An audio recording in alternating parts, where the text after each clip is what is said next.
الحمدللہ رب العالمین والصلاة والسلام علی سید المرسلین اما بعد فاعوذ باللہ من الشیطان الرجیم بسم اللہ الرحمن الرحیم رب اشرح لی صدری ویسر لی امری واحلل عقدۃ من لسانی یفقہوا قولی واجعل لی وزیرا من اہلی اللہم فقہنا فی الدین رب زدنی علما اللہم انا نعوذ بک من الشقاق والنفاق وسوء الاخلاق اللہم الہمنا رشدنا واعذنا من شرور انفسنا اللہم ارنا الحق حقا وارزقنا اتباعہ وارنا الباطل باطلا وارزقنا اجتنابہ اللہم صلی علی محمد وعلی آل محمد کما صلیت علی ابراہیم وعلی آل ابراہیم انک حمید مجید اللہم بارک علی محمد وعلی آل محمد کما بارکت علی ابراہیم وعلی آل ابراہیم انک حمید مجید والحمدللہ رب العالمین آمین یا رب العالمین۔ السلام علیکم ورحمۃ اللہ۔ معزز سامعین اکرام، ہم سیرت نبی صلی اللہ علیہ وسلم کے ادوار کی آخری ایپیسوڈ کے ساتھ آپ کی خدمت میں حاضر ہیں۔ اس میں اب انشاءاللہ تعالی ہم 7 ہجری کے واقعات جو ہے وہ ہم نے پچھلی ایپیسوڈ میں سٹارٹ کر دیے تھے، اور ابھی تک جو مدنی دور ہے اس میں دعوت کا ایک مکمل فیز جو ہے وہ ہم کور کر چکے ہیں، جو کہ ہجرت کے فوراً بعد سے لے کے صلح حدیبیہ سن 6 ہجری میں جو پیش آئی ہے ذی القعدہ میں 6 ہجری کے آخر میں، اس تک وہ جو ہے وہ مکمل ہوتا ہے۔ اور اس میں امپورٹنٹ پارٹ یہ ہے کہ مشرکین مکہ جو ہیں وہ نفسیاتی جنگ ہار چکے ہیں، وہ میدان جنگ میں بھی شکست فاش سے دوچار ہو چکے ہیں، اور یہودیوں کے تینوں قبائل جو ہیں وہ مدینہ سے فارغ ہو چکے ہیں، ایک قتل کیا جا چکا، 2 جلا وطن ہو چکے ہیں، اور منافقین جو ہیں وہ اب کسی قدر ٹھنڈے پڑ چکے ہیں، اور چونکہ صلح حدیبیہ کے نتیجے میں 10 سال کی جنگ بندی کا معاہدہ ہو چکا ہے، تو مدینہ کی اب جنوبی سائڈ جو ہے وہ سیف ہو چکی ہے۔ چنانچہ اب 7 ہجری کے آغاز میں ہم نے پڑھ لیا تھا کہ رسول اللہ صلی اللہ علیہ وسلم نے اب اس دعوت کو، اسلام کی دعوت کو گلوبل کرنے کا فیصلہ فرمایا، اور باقاعدہ طور پہ اسلام کی دعوت جو ہے وہ شاہان عالم کے سامنے رکھی گئی ہے۔ کئی جگہ پہ آپ صلی اللہ علیہ وسلم کے سفراء گئے ہیں اور جا کے آپ صلی اللہ علیہ وسلم کے خطوط مبارک جو ہیں وہ پیش کیے ہیں بادشاہوں کو، اور باقاعدہ طور پر ان کو اسلام کی گویا دعوت دی گئی ہے۔ محرم 7 ہجری میں پھر جو یہود کا قبیلہ ایک بچا تھا بنو نذیر عرب کے اندر، اس کو جا کر غزوہ خیبر جو خیبر میں سیٹل ہو چکے تھے، ان کو پھر ان کی سازشوں کی سزا دی گئی، اور خیبر پر اللہ تعالیٰ نے مسلمانوں کو فتح عطا فرمائی۔ پھر 7 ہجری کے ہی ذی القعدہ میں عمرہ قضا بھی مسلمان ادا کر چکے ہیں۔ اچھا، اس کے بعد اب جو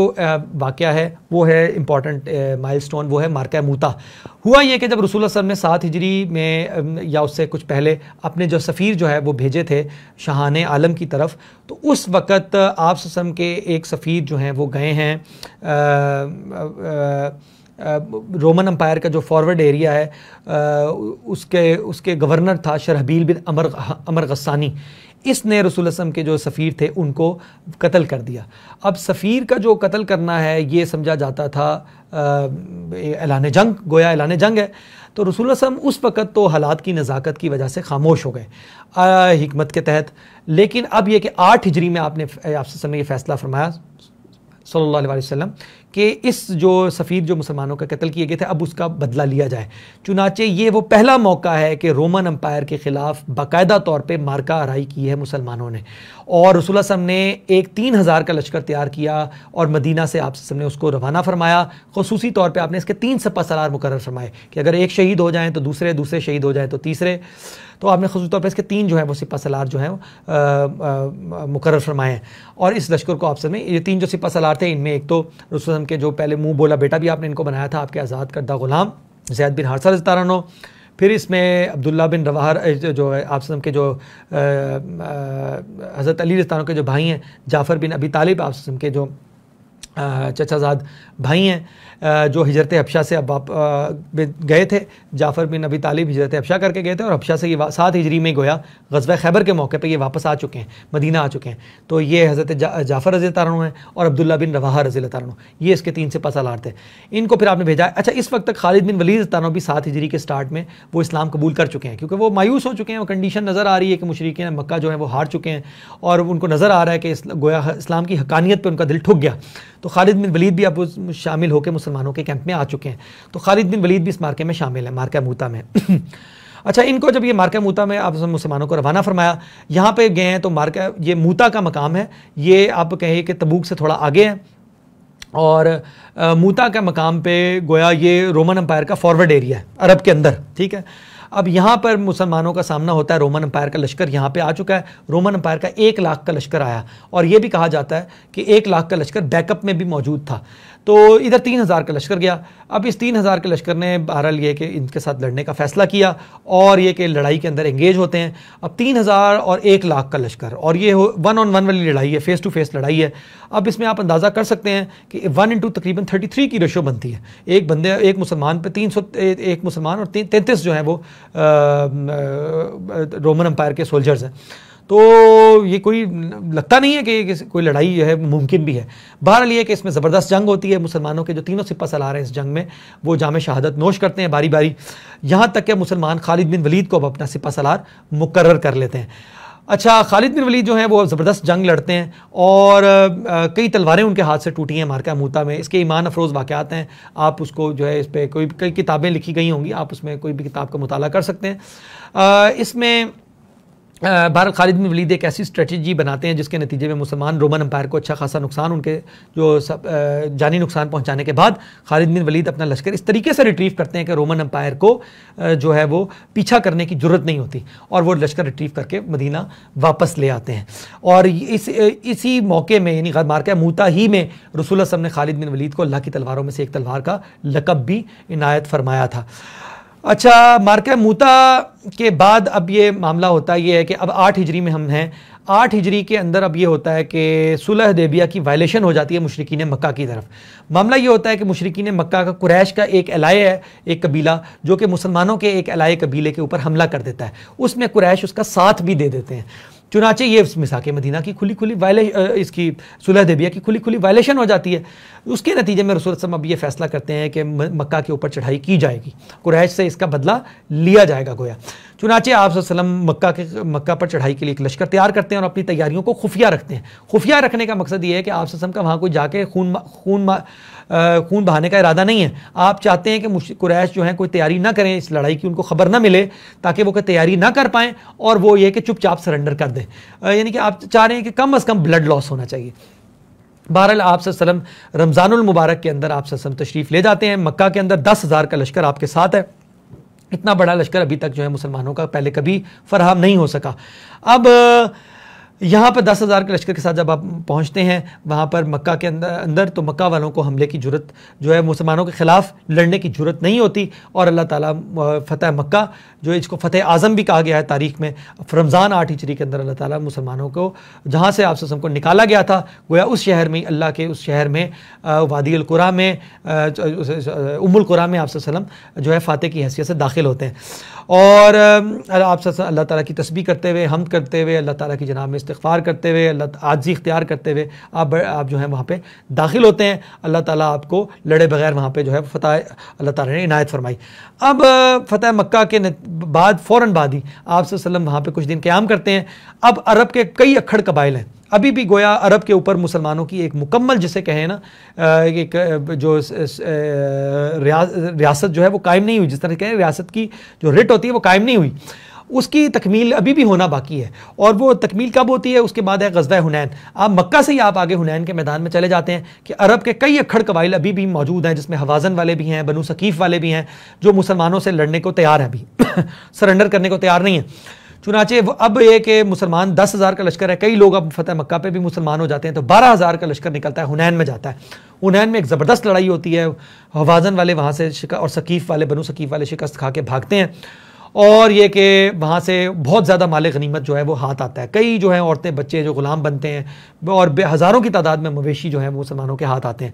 مال غنیمت آپ جرانہ میں جو ہے وہ جمع کرتے ہیں, اس کے بعد آپ نکلتے ہیں. اور جو ایک لشکر جو ہے وہ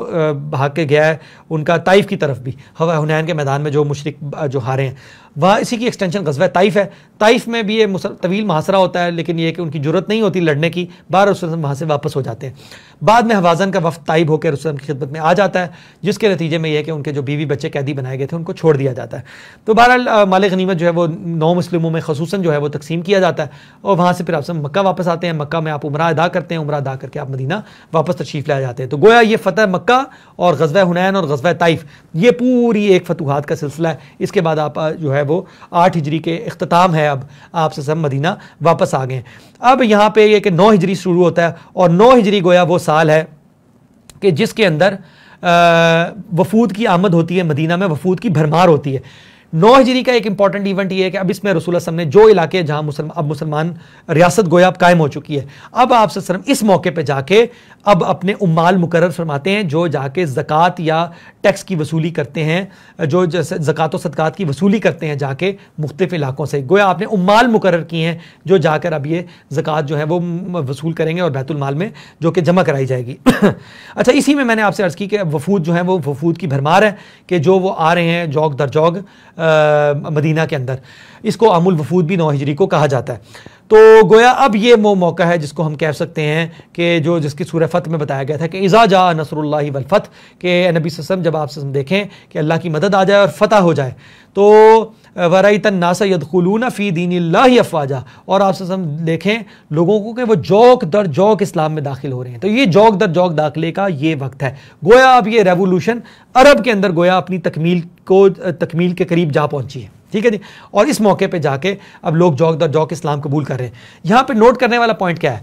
اب یہ اسلامی دعوت کو اگر آپ بتدریج دیکھیں تو مکے کے اندر آپ کو یہ نظر آتا ہے کہ اسلامی دعوت جو ہے وہ چند سو مسلمانوں سے زیادہ بڑھ نہیں پائی،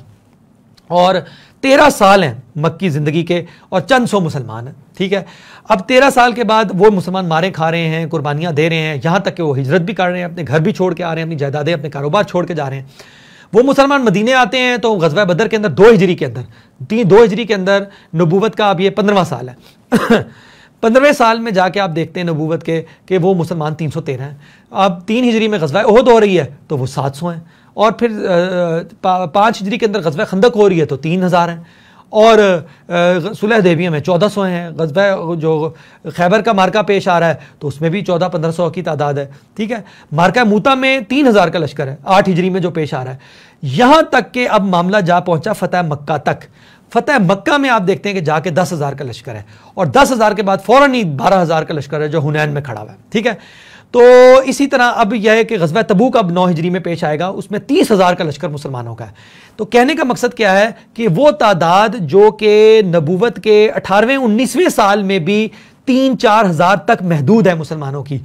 یکا یک 3-4 سالوں میں ہی وہ جا کر 30,000 9 ہجری میں غزوہ تبوک میں 30,000 کا لشکر ہوگا، تو وہ 30,000 تک جا پہنچی ہے، ٹھیک ہے۔ تو یہ یکا یک کیا ہوا؟ تو اس سے پتہ یہ لگتا ہے کہ جو ایک انقلابی تحریک ہوتی ہے، جو ایک انقلابی دعوت ہوتی ہے، اس انقلابی پروسیس کے اندر جب تک وہ انقلاب کا پروسیس چل رہا ہے، قربانی دینے کا وقت آتا ہے تو اس میں وہ چند لوگ ہی ہوتے ہیں، یعنی کہ یہ قلیل تعداد ہی ہوتی ہے کہ جو انقلاب کے لیے قربانی دینے کا بیڑا اٹھاتی ہے، اس کی متحمل ہوتی ہے اور وہ قربانیاں دیتی ہے، ٹھیک ہے، اور وہ سٹک آن کرتی ہے۔ اور جب انقلاب اپنی تکمیل کو پہنچتا ہے، جب انقلاب آ جاتا ہے، جب دن پھر جاتے ہیں، تو پھر یہ ہے کہ وہ عوام الناس کی بڑی تعداد جو ہے وہ پھر داخل ہو جاتی ہے، اس انقلاب کے زیر سایہ آ جاتی ہے، اس انقلابی دعوت کو، اس انقلابی نظریے کو قبول کر لیتی ہے۔ یعنی کہ جب تک عرب کے اندر انقلاب کی تکمیل نہیں ہوئی، ایک اسلامی ریاست قائم نہیں ہوئی، اس وقت تک تو تعداد چند ہزار تک ہی محدود رہی ہے، ٹھیک ہے، اور قربانی دینے والے وہی لوگ ہیں، اور جو اصل قربانی کا برڈن ہے وہ انہی کے اوپر ہے، لیکن یا یوں کہیں کہ قربانی کی سعادت انہی کو حاصل ہوئی ہے، ٹھیک ہے۔ یہ تو اپنی آخرت بنا گئے، اصل زندگی تو یہ بنا لی انہوں نے، لیکن یہ کہ جب وہ انقلاب تکمیل کو پہنچا تو اس کے بعد وہ یکا یک تعداد جو ہے وہ مہینوں کے اندر گویا، یا آپ یہ کہیں کہ چند سالوں میں ہی وہ تعداد جو ہے وہ 30,000 تک جا پہنچتی ہے۔ تو بہرحال یہ کہ جبکہ اس کے برعکس آپ دیکھتے ہیں کہ جو ایک اصلاحی دعوت ہوتی ہے، اصلاح کی جو وہ بات کرتی ہے کہ وہ معاشرے کے اندر ریفارمز کی بات کر رہی ہے، ٹھیک ہے، تو ریفارمز والی جو دعوت ہوتی ہے اس کے ساتھ آپ دیکھتے ہیں کہ لوگوں کے جتھے ہوتے ہیں، ان کے اجتماع ہوتے ہیں تو لاکھوں کے اجتماع ہوتے ہیں، ٹھیک ہے، اور کیونکہ اصلاح کی دعوت دے رہے ہیں اور لوگوں کو فضائل بتائے جا رہے ہیں اور لوگوں کو جو ہے یہ کہا جا رہا ہے کہ یہ کر لیجئے، یہ کر لیجئے، ظاہر بات ہے ان کو نہ اس ریٹیلیشن کا سامنا ہے، قربانی ٹھیک ہے وہ بھی دیتے ہیں، وقت کا اثار کرتے ہیں، مال کا انفاق کرتے ہیں، لیکن بہرحال ان کے پیش نظر چونکہ انقلاب نہیں ہوتا، ایک اسلامی ریاست بنانی ان کے پیش نظر براہ راست ان کا مقصد نہیں ہوتا، اس کو ایک یعنی کہ وہ ایک لانگ ٹرم ہدف تو شاید ان کا وہ ہو سکتا ہے، لیکن یہ ہے کہ ظاہر بات ہے نہ اس کی بات ہوتی ہے، نہ کوئی اجتماعیت کی، نہ سیاسی نظام کی، نہ معاشرتی نظام کی، نہ معاشی نظام کی بات ہوتی ہے، نہ اس کا تبدیلی جو ہے وہ براہ راست اس کی تبدیلی مقصود ہوتی ہے، ان کے پیش نظر ہوتی ہے۔ چنانچہ یہ ہے کہ ان کے ساتھ ایک جتھا ہوتا ہے کہ جو ان کے ساتھ شامل ہو جاتا ہے، تو وہ لاکھوں کی تعداد میں ہوتے ہیں، جبکہ انقلابی دعوت شروع میں قلیل تعداد، انقلاب آ جانے کے بعد یہ ہے کہ وہ اس کے اندر ورائت الناس یدخلون فی دین اللہ افواجا والا معاملہ ہو جاتا ہے۔ بہرحال اب یہ کہ 9 ہجری کے اندر پھر یہ ہے کہ وفود کی آمد بھی ہے، اب یہاں پہ رومن امپائر جو ہے وہ محسوس کر رہی ہے. اب دیکھیں نا, رومن امپائر ایک بہت بڑی طاقت ہے, وقت کی سپر پاور ہے. اب وہ یہ اس کی سرحدیں مل رہی ہیں اب عرب کے ساتھ. مسلمان اب چونکہ عرب کے اندر اسلام جو ہے وہ قائم ہو چکا ہے, اب مسلمانوں کی سرحدیں گویا جا کے ملی ہیں اب رومن امپائر کے ساتھ شمالی سائڈ پہ. رومن امپائر کو اب کہ بڑے شدید خدشات ہیں مسلمانوں سے, چنانچہ یہ کہ جو ہرقل ہے جو کہ شہنشاہ جو روم کا بادشاہ ہے, بادشاہ روم ہے, وہ جب اب یہ ہے کہ مسلمانوں کے خلاف فوج کشی کے لیے فوج جمع کرنی شروع کرتا ہے. مسلمانوں کو جب مدینے کے اندر اس کی انٹیلیجنس رپورٹس آتی ہیں تو بہت بڑی خبر ہے کہ وقت کی سپر پاور مدینے پہ حملہ کرنے لگی ہے. چنانچہ مسلمانوں کے اندر ایک اضطراب کی کیفیت ہے, ایک ہلچل مدینے کے اندر مچ جاتی ہے. رسول اللہ صلی اللہ علیہ وسلم اس موقع پہ اب گرمی کے دن ہیں, فصلیں پکنے کو ہیں. اب ظاہری بات ہے مدینہ کی جو معاش ہے اس کا جو انحصار ہے وہ بھی ان فصلوں پہ ہی ہے نا, وہ جو کھجور کی فصل پکے گی اسی کے ذریعے ٹریڈ کریں گے. اب گرمی بھی بڑی شدید ہے. رسول اللہ صلی اللہ علیہ وسلم یہ فیصلہ کرتے ہیں کہ مدینے کے اندر جنگ بڑی خطرناک ہو سکتی ہے, چنانچہ ہم جا کے فارورڈ ایریا میں تبوک کے مقام پہ گویا ہم جنگ کریں گے. چنانچہ ایک تبوک کا سفر کئی دن کا سفر ہے اور گرمی کے دن ہے, تو فصلیں پکی ہوئی ہیں. لوگ اب جانے کے لیے لوگوں کے ظاہری بات ہے لوگوں کو بہت مشکل لگ رہا ہے جانا ایسے موقع پہ. تو یہ بہت بڑی آزمائش ہے تبوک, اس حوالے سے بہت بڑی آزمائش. اور غزوہ تبوک کے متعلق جو صورت خاص قرآن کی وہ سورۃ توبہ ہے. ٹھیک ہے جی. تو بہرحال اب یہ کس موقع پہ فیصلہ ہوتا ہے, چنانچہ اس موقع پہ وہی منافقین کا رول کھل کے سامنے آتا ہے. منافقین کو اب گویا یہ آخری موقع نظر آ رہا ہے کہ اگر کہیں رومن امپائر کامیاب ہو گئی مسلمانوں کا ملیہ میٹ کرنے میں تو پھر ہمارے دن جو ہیں وہ پھر جائیں گے اور ہو سکتا ہے مدینے پہ پھر ہمیں اقتدار مل جائے. تو منافقین کی امیدیں کچھ جاگی ہیں اس تبوک کے موقع پہ. بہرحال یہ طویل گفتگو کا وقت نہیں ہے, اس کو ہم کٹ شارٹ کرتے ہیں. تو رسول اللہ صلی اللہ علیہ وسلم یہ کہ 30,000 کا لشکر تیار ہوتا ہے. اس موقع منافقین کا پروپیگنڈا خوب ہے اور وہ اجازتیں لے کے بہانے بنا کے تبوک سے پیچھے رہنے کی کوشش کر رہے ہیں, اور رسول اللہ صلی اللہ علیہ وسلم ہر کسی کو اجازت دیے جا رہے ہیں. آپ ادھر قبول فرما رہے ہیں اور کہہ رہے ہیں ٹھیک ہے رہتے ہو تو رہو پیچھے. اللہ تعالیٰ نے سورۃ توبہ میں بھی منافقین کے رول کو کھل کے جو ہے وہ واضح کیا ہے. اچھا, اس میں ہمارے لیے بڑی جو ہے وہ اہل بصیرت کے لیے اس میں بڑی جو ہے وہ دیکھنے کا سامان ہے, اور یہ کہ گویا وہ کردار ہمارے سامنے ہے بے نقاب ہو کے کردار میں, کہ ہم اس آئینے کے اندر دیکھیں کہ ہم کس گروہ میں ہیں, کیا ہم سچے مومن ہیں یا ہم منافق ہیں. یہ بالکل یہ کہ ہمارے لیے گویا آئینہ سورۃ توبہ ہمیں دکھا رہی ہے. تو اس کے بعد یہ کہ 30,000 کا لشکر رسول کے ساتھ روانہ ہوتا ہے, جا کے تبوک کے مقام پہ خیمہ زن ہوتے ہیں. ادھر ہرقل کو یہ خبریں ملتی ہیں کہ مسلمان تو لڑنے پہ آمادہ ہیں اور وہ 30,000 کا لشکر مسلمانوں کا آ چکا ہے. چنانچہ ہرقل جو ہے وہ یہ فیصلہ کرتا ہے کہ مسلمانوں کے خلاف لڑائی نہ کی جائے. چنانچہ روم کے اندر ہی وہ فوجیں جو ہیں وہ ڈسپرس ہو جاتی ہیں اور وہ رومن امپائر کو جرت نہیں ہوتی کہ وہ مسلمانوں کے خلاف آ کے لڑیں. بہرحال یہ تو اندازہ ہو چکا ہے ہرقل کو کہ یہ اللہ کے نبی ہیں, اور اللہ کے نبی کے خلاف آ کے لڑنا بہرحال یہ کہ یہ چونکہ اہل کتاب تھا تو ایک اس کے لیے بہرحال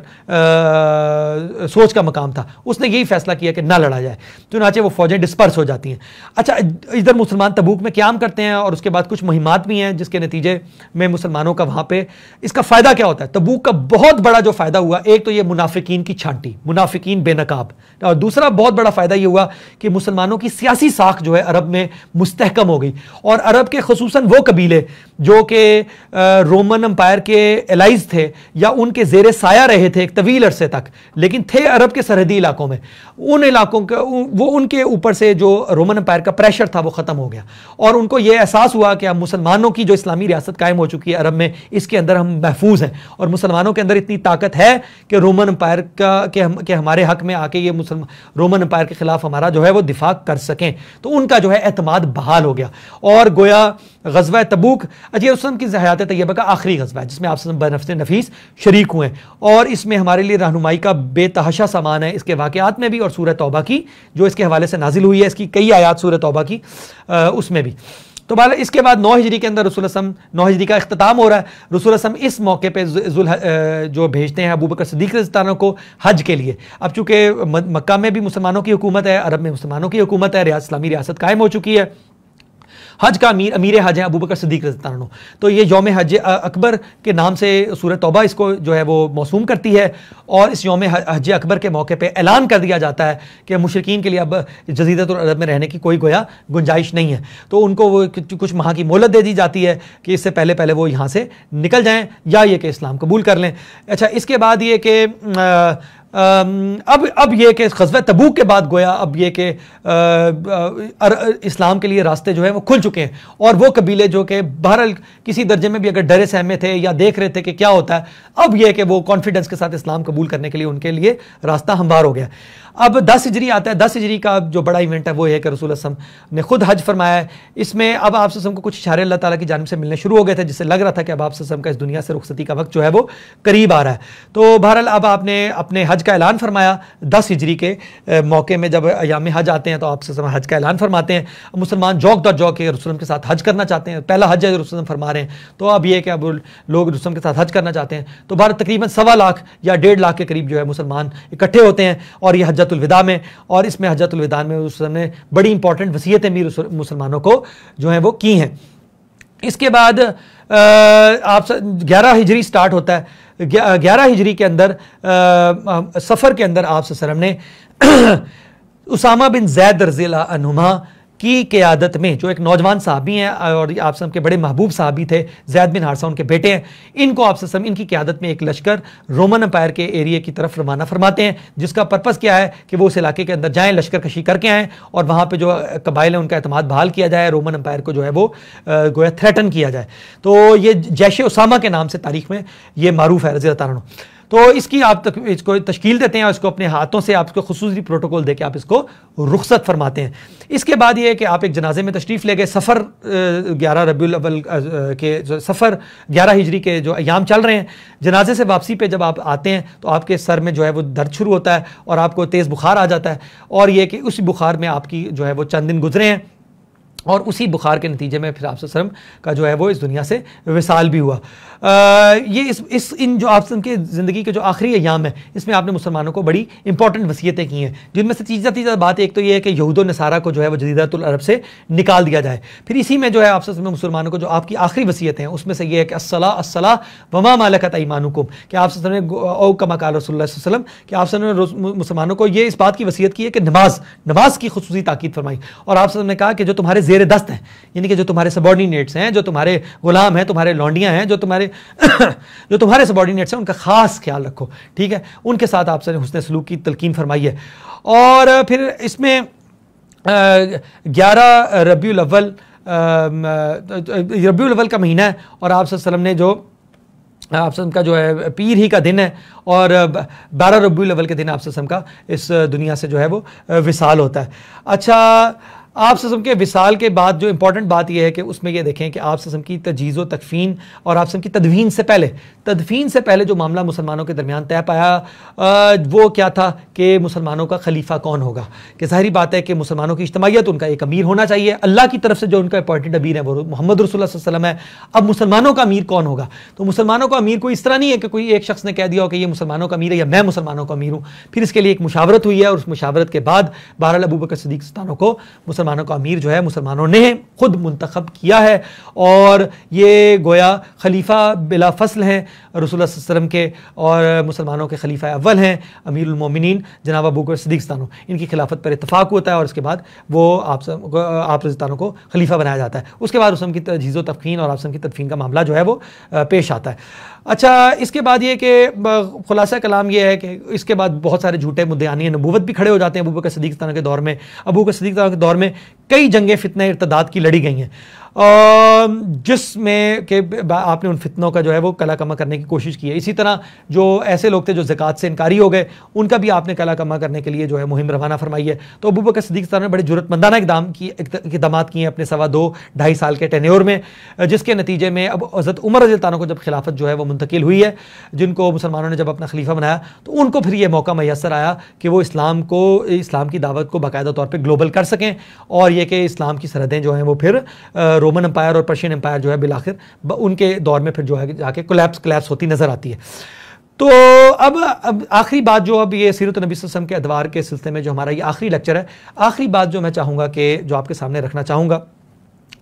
انشاءاللہ تعالیٰ وہ یہ ہے کہ رسول اللہ صلی اللہ علیہ وسلم کا وہ مشن آج بھی جاری ہے، یعنی کہ نور توحید، جس کو اقبال نے کہا تھا نور توحید کا تمام ابھی باقی ہے، کہ اسلام تو اصل میں احادیث مبارکہ میں بعثت دی گئی کہ اسلام ایک گلوبل دین ہے، رسول اللہ علیہ وسلم ایک گلوبل رسول ہیں، اور پورے گلوب پر ایک ایک خیمے کے اندر جو ہے وہ اسلام جو ہے وہ پہنچ کے رہے گا۔ تو وہ وقت ابھی نظر تو نہیں آتا، صحابہ کرام جب تک رہے اس دنیا کے اندر، جہاں تک وہ اس کو پہنچا سکے، اس دین کو انہوں نے پہنچایا۔ رومن امپائر بھی کلیپس کر گئی، وقت کی دو بڑی سپر پاور تھی، رومن اور پرشین امپائرز، وہ دونوں ان کے دور میں جو ہیں وہ کلیپس کر چکی ہیں خلافت راشدہ میں، اور یہ کہ جہاں تک وہ اسلامی ریاست کی سرحدوں کو پہنچا سکے، پہنچایا، اسلام کو پہنچا سکے، اسلام کی دعوت کو وہ پہنچاتے رہے، ٹھیک ہے۔ اب یہ کہ وہ مشن تو ابھی بھی جاری و ساری ہے، تو رسول کے مشن کو جاری رکھنے کے لیے جو لوگ آج سرگرم عمل ہیں، آج کے مسلمان جو یہ تمام مسلمانوں کی ذمہ داری ہے، لیکن اب مسلمانوں کو اگر اس مشن کو پہنچانا ہے تو پہلے تو ان کو یہ کہ سیرت سے اور قرآن سے یہ اخذ کرنا ہے کہ اس کا صحیح طریقہ کار کیا ہے، رسول اللہ علیہ وسلم کی دعوت کس طور پہ جو ہے وہ اٹھی ہے۔ تو اسی لیے ہم نے یہ سیرت کے ادوار کا ذکر کیا ہے کہ ہم بھی سمجھ سکیں کہ رسول اللہ علیہ وسلم کی دعوت کس طور پہ اٹھی ہے،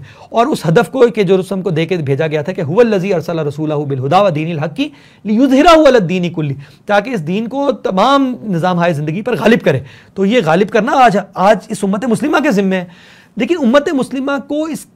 یہ امت مسلمہ اس پر کیوں آمادہ نہیں ہے، اس کے راستے میں کیا رکاوٹیں ہیں، اس کے راستے میں بے شمار چیلنجز ہیں، لیکن جو ایک بہت بڑا چیلنج ہے، وہ ایک چیلنج جو ہے میں چاہتا ہوں کم از کم وہ اس کی نشاندہی کروں، تاکہ ہم اپنے دلوں کو ٹٹولیں، اور یہ کہ اس چیلنج کو رفع کر کے ہم اس مشن کے لیے اب کمر کسیں، اس مبارک مشن کے لیے جو رسول اللہ علیہ وسلم کا اور صحابہ کا رستہ ہے، اس رستے کو ہم اپنائیں۔ تو وہ ہمارے لیے جو سب سے بڑا چیلنج ہے وہ کیا ہے، اس کے لیے میں خاص طور پہ آپ کے سامنے رکھنا چاہوں گا کہ وفات سے ایک ماہ پہلے آپ صلی اللہ علیہ وسلم نے ایک خطبہ ارشاد فرمایا تھا، اور آپ نے اس خطبے کے اندر ایک اندیشے کا اظہار کیا تھا۔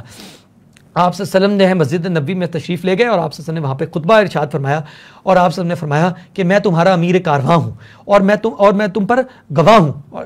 بخدا میں اس وقت اپنا حوض دیکھ رہا ہوں۔ آپ صلی اللہ علیہ وسلم نے فرمایا وہ حوض کون سا؟ حوض کوثر، ٹھیک ہے۔ مجھے زمین اور زمین کے خزانوں کی کنجیاں عطا کی گئی ہیں، اور بخدا مجھے یہ خوف نہیں کہ تم میرے بعد شرک کرو گے۔ آپ صلی اللہ علیہ وسلم نے فرمایا کہ مجھے یہ خوف نہیں کہ تم میرے بعد شرک کرو گے، بلکہ اندیشہ اس کا ہے کہ دنیا طلبی میں باہم مقابلہ کرو گے، کہ تم دنیا کی دوڑ میں جو ہے ایک دوسرے سے مقابلہ کرو گے، وہ جس کو قرآن کہتا ہے الہاکم التکاثر حتی زرتم المقابر، کہ باہمی کثرت نے تمہیں غفلت میں ڈالے رکھا یہاں تک کہ تم نے قبریں جا دیکھی۔ تو رسول اللہ صلی اللہ علیہ وسلم وفات سے ایک ماہ پہلے اپنی امت کے لیے اس خدشے کا اظہار کر رہے ہیں کہ مجھے تم سے شرک کا خدشہ نہیں ہے، مجھے تم سے خدشہ اس بات کا ہے، گویا میں اب دنیا سے رخصت ہونے کو ہوں، اور مجھے خدشہ تم سے اس بات کا ہے کہ تم دنیا پرستی میں مبتلا ہو جاؤ گے، دنیا کی دوڑ میں لگ جاؤ گے، دنیا کی مسابقت میں ایک دوسرے کے سے دنیا کی مسابقت میں جو ہے تم مبتلا ہو جاؤ گے۔ اچھا، اب ذرا آئیں، میں چاہوں گا کہ آپ اس کو دیکھیں کہ قرآن اس کے بارے میں کیا کہہ رہا ہے۔ قرآن نے جا بجا اس سے خبردار کیا ہے، سورۃ النازعات میں قرآن کہہ رہا ہے فَأَمَّا مَنْ طَغَىٰ وَآثَرَ الْحَيَاةَ الدُّنْيَا، کہ پس جس نے سرکشی کی روش اختیار کی اور دنیا کی زندگی کو ترجیح دی، فَإِنَّ الْجَحِيمَ هِيَ الْمَأْوَىٰ، تو اس کا نتیجہ کیا ہے کہ جہنم اس کا ٹھکانہ بنے گا۔ وَأَمَّا مَنْ خَافَ مَقَامَ رَبِّهِ وَنَهَى النَّفْسَ عَنِ الْهَوَىٰ، اور جو اپنے رب کے سامنے کھڑے ہونے سے ڈرا اور اس نے اپنے آپ کو ہوا سے روکا۔ ہوا کس سے روکا؟ خواہشات نفس سے روکا، اس دنیا طلبی سے روکا، اس میٹیریلزم سے اپنے آپ کو بچا کے رکھا، ٹھیک ہے، مادہ پرستی سے اس نے اپنے آپ کو روکا، فَإِنَّ الْجَنَّةَ هِيَ الْمَأْوَىٰ، اس کا ٹھکانہ جنت ہے۔ بھئی اب اس دنیا طلبی سے اپنے آپ کو بچائے گا، خواہشات نفسانیہ سے اپنے آپ کو بچائے گا، دنیا کی ریس میں اپنے آپ کو جڑنے سے بچائے گا، جتنے سے بچائے گا، تو تبھی کچھ آخرت کا سامان کر سکے گا نا، تبھی تو اس مشن کے لیے جان اور مال اور وقت کا اثار کر سکے گا۔ اسی طرح دیکھیں سورۃ الاعلیٰ میں اللہ تعالیٰ کیا کہہ رہے ہیں، بل تؤثرون الحیات الدنیا، بل تؤثرون الحیات الدنیا، بلکہ تم دنیا کی زندگی کو ترجیح دیتے ہو، والآخرۃ خیر وابقیٰ، دیکھو آخرت کی زندگی بہتر بھی ہے اور ہمیشہ باقی رہنے والی ہے، ٹھیک ہے۔ تو یہ اللہ تعالیٰ بار بار پھر قرآن کیا کہہ رہا ہے، سورہ آل عمران میں قرآن کہہ رہا ہے وَمَا الْحَيَاةُ الدُّنْيَا إِلَّا مَتَاعُ الْغُرُورِ، اور دنیا کی زندگی نہیں مگر دھوکے کا سامان، دنیا کی زندگی نہیں مگر دھوکے کا سامان۔ اسی طرح سورہ منافقون کے آخر میں اللہ تعالیٰ کیا خبردار کر رہے ہیں، یا ایھا الذین آمنوا لا تلھکم اموالکم ولا اولادکم عن ذکر اللہ، اے ایمان والو تمہیں تمہارے مال اور تمہاری اولادیں اللہ کے ذکر سے غافل نہ کر دیں، ومن یفعل ذلک، اور جو کوئی تم میں سے ایسا کرے گا، فاولئک ھم الخاسرون، وہی لوگ خسارہ پانے والے ہیں۔ اسی طرح سورہ توبہ کے اندر، سورہ توبہ میں آپ دیکھیں نا، سورہ توبہ وہ غزوہ تبوک کو ذہن میں لائیں کہ اسی موقع پہ نازل ہو رہی ہے. اللہ تعالیٰ کیا مسلمانوں کو کہہ رہے ہیں کہ اے نبی صلی اللہ علیہ وسلم ان سے کہہ دیجئے کل ان کان آباؤکم و ابناؤکم و اخوانکم و ازواجکم و عشیرتکم، کہ یہ تمہارے رشتہ دار جو ہیں، تمہارے باپ بیٹے، تمہارے بھائی اور تمہاری بیویاں اور تمہارے جو ہے وہ خاندان والے، واموال اقترفتموها وتجارۃ تخشون کسادها، اور وہ مال جو تم نے کمائے ہیں اور وہ تجارتیں جن کی جو لاس کا، وہ بزنس جن کے لاس کا تمہیں خطرہ لگا رہتا ہے کہ تمہارے کاروبار جو ہے وہ مندی کا شکار نہ ہو جائیں، ومساکن ترضونها، اور یہ تمہارے بنگلے اور یہ کوٹھیاں اور یہ تمہارے پلاٹ یہ جو تمہیں بڑے پسند ہیں، احب الیکم من اللہ ورسولہ وجہاد فی سبیلہ، اگر یہ تمہیں زیادہ پسند ہے اللہ اور اس کے رسول صلی اللہ علیہ وسلم اور اس کے راستے میں جہاد سے، تو فتربصوا، پھر جاؤ اور ٹھہرے رہو، پھر انتظار کرو، حتی یاتی اللہ بامرہ، یہاں تک کہ اللہ اپنا فیصلہ لے آئے، واللہ لا یہدی القوم الفاسقین، اللہ ایسے فاسقوں کو ہدایت نہیں دیتا. تو کہنے کا مقصد یہ ہے کہ ہمارے راستے میں جو سب سے بڑا چیلنج ہے اصل میں وہ کیا ہے؟ وہ یہ مادہ پرستی، وہ یہ دنیا طلبی. اور 1450 سال پہلے دنیا سے رخصتی کے وقت رسول اللہ صلی اللہ علیہ وسلم اس بات کا اندیشہ ظاہر فرما گئے کہ مجھے تمہارے متعلق اندیشہ اس بات کا ہے کہ تم دنیا طلبی میں جو ہے وہ مبتلا ہو جائے. آج دیکھیں دوڑ کس بات کی ہے، جو محلے میں رہ رہا ہے وہ بحریہ اور DHA میں گھر بنانا چاہتا ہے، جو موٹر سائیکل پہ سوار ہے وہ چاہتا ہے میرے پاس گاڑی آ جائے، جس کے پاس گاڑی ہے وہ چاہتا ہے میرے پاس 2 گاڑیاں ہو جائیں، جو 20-25 سال وہ ایک ڈگری کے حصول کے لیے وقف ہو جاتے ہیں، جس کا نتیجہ کیا ہوتا ہے کہ اس کو ساری عمر یہی نہیں پتہ لگ سکتا کہ میری زندگی کا مقصد کیا ہے. میں اس امت مسلمہ کا فرض ہوں کہ جس کے ذمے یہ قرض ہے، رسول اللہ صلی اللہ علیہ وسلم کا اور صحابہ کا یہ قرض ہے کہ اس غلبہ دین کی جد و جہد کہ جس کو پوری دنیا پر اس دین کو جو ہے وہ غالب کرنا ہے، وہ اس نور توحید کا اہتمام جو ہے وہ میرے ذمے ہے کہ میں نے اس کی سٹرگل کرنی ہے. تو وہ اس سے بالکل غفلت میں زندگی گزار جاتا ہے. اور کیا آپ یہ دیکھیں کہ ایک مسلمان میں اور ایک غیر مسلمان میں کوئی فرق نظر آتا ہے کہ سارے دنیا کے لیے دنیا کا کیریئر، دنیا کی جد و جہد، دنیا کے جو ہے وہ چکا چوند اس کے پیچھے بھاگ رہے ہیں، اور ایک خالص میٹیریلسٹک اور مادہ پرست جو ہے وہ ذہنیت رکھنے والا مسلمان جو ہے ہمیں نظر آ رہا ہے، الا ماشاء اللہ. تو یہ یاد رکھیں کہ اگر اس دنیا کے اندر کامیابی چاہیے، اس دنیا کے اندر مسلمانوں کو عروج چاہیے، اس ذلت اور پستی کا جس کا امت مسلمہ شکار ہے، اس سے وہ نکل آنا چاہتے ہیں، اس کی دلدل سے، اس کی گہرائیوں سے وہ نکل کر عروج پہ جانا چاہتے ہیں، تو اس کا راستہ صرف اور صرف ایک ہے، اور وہ یہ ہے کہ رسول اللہ صلی اللہ علیہ وسلم کے مشن کو، آپ صلی اللہ علیہ وسلم کی سنت کو، اس سنت موقدہ کو جو ہے وہ بالکل دانتوں سے پکڑ لیا جائے. اور وہ کیا ہے؟ اور اسی دیکھیں اللہ تعالیٰ نے بھی قرآن میں صاف صاف فرما دیا. آل عمران کے اندر اللہ تعالیٰ فرما رہے ہیں کل ان کنتم تحبون اللہ، اے نبی صلی اللہ علیہ وسلم ان لوگوں سے کہہ دیں کہ اگر تم لوگ یہ کلیم کرتے ہو کہ تم اللہ سے محبت کرتے ہو، فاتبعونی، تو میرا اتباع کرو. کہ نبی صلی اللہ علیہ وسلم ان سے کہہ دیں کہ پھر میرا اتباع کرو، نبی صلی اللہ علیہ وسلم کا اتباع کرو. یحببکم اللہ، اللہ تعالیٰ تم سے محبت فرمائے گا، ویغفر لکم ذنوبکم، اور تمہارے لیے تمہارے گناہ بخش دے گا، واللہ غفور الرحیم، اور اللہ خوب بخشنے والا، مسلسل رحم فرمانے والا ہے. اور یہی وہ بات ہے کہ جس کو اقبال نے کہا، جب شکوہ لکھی اقبال نے تو بڑا جناب شور شرابہ ہو گیا کہ یہ کیا جی، اقبال نے، ایک شخص نے کیسے یہ جرت کی کہ اللہ کی جناب میں شکوے کرتا پھرتا ہے. تو پھر اقبال نے جو جواب شکوہ لکھی، گویا اللہ کی طرف سے اس شکوے کا جواب آ رہا ہے کہ جو مسلمانوں نے شکوہ کیا اللہ کی جناب میں، اقبال کا جو شکوہ ہوا اللہ کی جناب میں، اب گویا اللہ کی طرف سے جواب شکوہ ہے، اللہ اس کا جواب دے رہا ہے. تو اب اللہ تعالیٰ بتا رہا ہے کہ مسلمانوں کو کہ تمہاری کیا حالت ہے، کہ وہ مسلمان کچھ اور تھے کہ جن کو اللہ تعالیٰ نے دنیا میں عروج عطا فرمایا تھا، وہ قرآن کے واقعتاً ماننے والے تھے، وہ قرآن کی واقعتاً پیروی کرنے والے تھے، وہ واقعتاً رسول اللہ علیہ وسلم کے مشن کو لے کے جو ہے وہ چلنے والے تھے، اس کے ساتھ سٹک آن کرنے والے تھے، اس کے لیے قربانی دینے والے تھے. اور تمہارا کیا حال ہے کہ تم خار و تارک قرآن ہو کہ تم تو قرآن کو چھوڑ کے بیٹھے ہوئے ہو. تو جب وہ کنکلوڈ کرتے ہیں گویا اللہ تعالیٰ کی طرف سے جواب آ رہا ہے، تو اللہ تعالیٰ وہ نسخہ بتا رہے ہیں، گویا اللہ کی زبانی وہ نسخہ بتایا جا رہا ہے کہ بھائی وہ نسخہ کیا ہے کہ امت جو ہے وہ اس سے نکل سکتی ہے. اور وہ نسخہ بھی کیا تھا؟ وہ نسخہ دیکھیں ایک موقع پہ بالکل جو آخری اشعار ہیں انہی میں یہ شعر بھی ہے کہ قوت عشق سے ہر پست کو بالا کر دے، دہر میں اس میں محمد سے اجالا کر دے صلی اللہ علیہ وسلم. تو وہ اس میں محمد سے اجالا کیسے ہوگا؟ وہ اس میں محمد سے اجالا